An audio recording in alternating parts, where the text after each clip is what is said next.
Hello, this is Erin Teresi, the Early College Program Supervisor for District 214, here with Buffalo Grove teacher Karen Roberts. We're here to do another dual credit live and get Karen's insight on dual credit. So thanks for joining us today.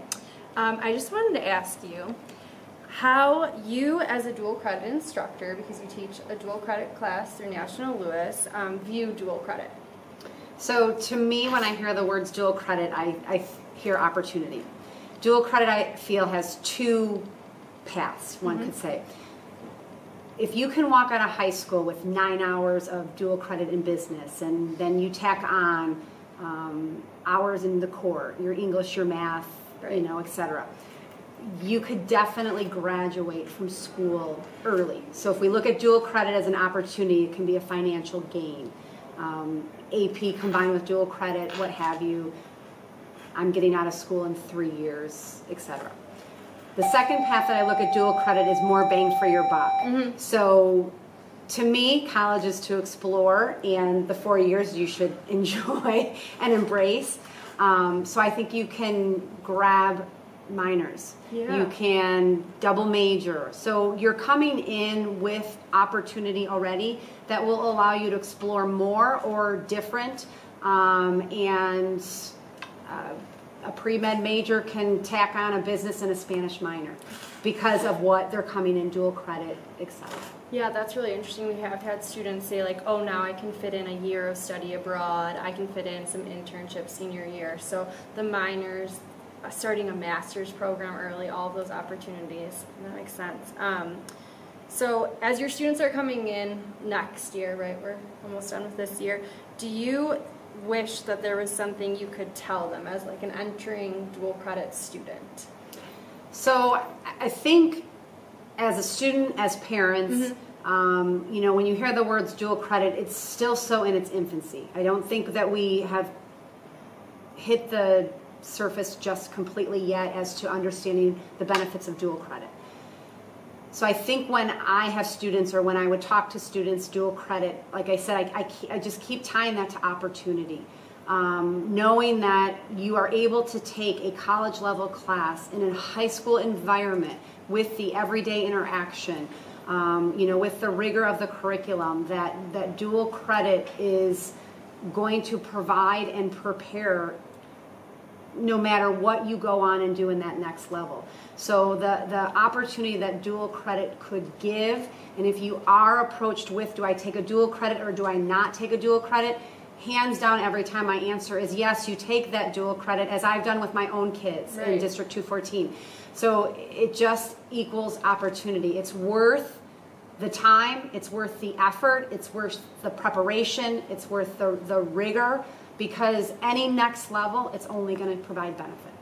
So some students, and you kind of touched on this, will debate taking a college level course as high school students. Some parents will think, my student's maybe not ready for that, and you're saying definitely take it. We also at District 214 have the option, students can opt in or opt out of the credit. If you had a student that's maybe debating opting in or opting out, what would you advise them to do? So if it's a student that I've had before and I know work ethic, absolutely I can answer that question. But this to me is a conversation for the parent and the student. Obviously the teacher could be part of that conversation, but I really believe that as a parent, if you are wanting, or you and your child are having a conversation about taking that dual credit class, is to say, okay, this is the way we're going to go. Dual credit is an awesome opportunity in a high school, hands down, to take, but then make sure that that child knows what that entails, and that there will be that rigor. And from a parent standpoint, it's not a class you have to spend thousands of dollars and could go astray. You're spending minimal fees to take a dual credit class at the high school level. That work ethic has to be there, and knowing going into that. If the student is one where that might be a struggle, and dual credits are still opportunities. And if it's going to be that struggle, then maybe that opt-out is the way to go, but you're still getting that preparation. So I think that conversation of opting in, opting out has got to happen with the child and the parent. From an educator standpoint, there's rigor, there's benefit, So to me, I would always encourage opting in. There might be those few instances where I would believe opting out would be the best decision or suited for maybe someone that maybe struggles, Right. you know, in that concept, but they're still benefiting from. Still take the college course, get as much out of that as you possibly can, and then if you do have to take that coursework later, you're just building off of some of the surface that you've already learned in high school, right? Exactly, because if you look at all of our dual credit classes that are at the high school, taught in the high schools, they're your entry levels. They're your Management 101s, they're your, you know, your electives. We are the stepping stone. We are the stepping stone for what's going to come. So it might be easy going into having the dual credit going into those.